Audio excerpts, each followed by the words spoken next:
துப்பாக்கி 2 கதை இருக்கு. ஏ.ஆர். முருகதாஸ். கூலி திரைப்படத்தால் பின்வாங்கும் மதராசி.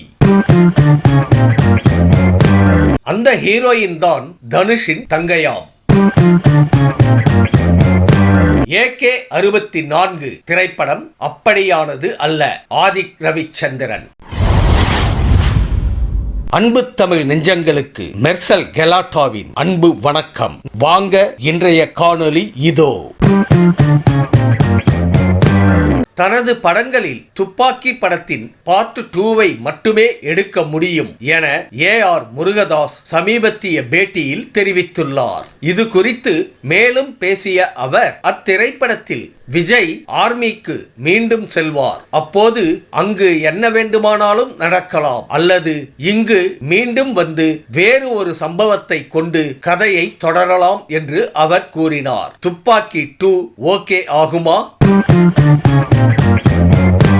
கிடைக்கும் யூடியூப் சேனல்களில் எல்லாம் நேர்காணல்கள், ஆடியோ லான்ச்சில் துதிப்பாடல்கள், அல்டிமேட் ஸ்டார் காஸ்ட் என பல இருந்தும் சரியான திரைக்கதை இல்லாததால் கூலி திரைப்படம் கலவையான விமர்சனங்களை பெற்று வருகிறது. இந்த நிலையில் செப்டம்பர் மாதம் 5ஆம் தேதி ரிலீஸ் ஆக உள்ள சிவகார்த்திகேயன் நடித்துள்ள மதராசி திரைப்படத்துக்கு அதிக ப்ரமோஷன் செய்து ரசிகர்களுக்கு தேவையில்லாத எதிர்பார்ப்பை அளிக்கப் போவதில்லை என ஏ.ஆர். முருகதாஸ் கூறியுள்ளார். வெற்றி பெறுவாரா சிவகார்த்திகேயன்?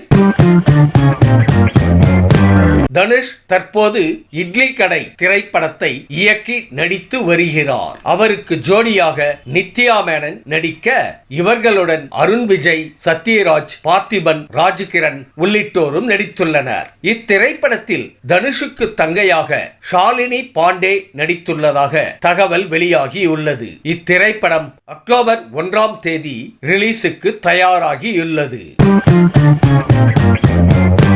குட் பேட் அக்லி முழுக்க அஜித் ரசிகர்களுக்காக மட்டுமே எடுக்கப்பட்டிருந்தது.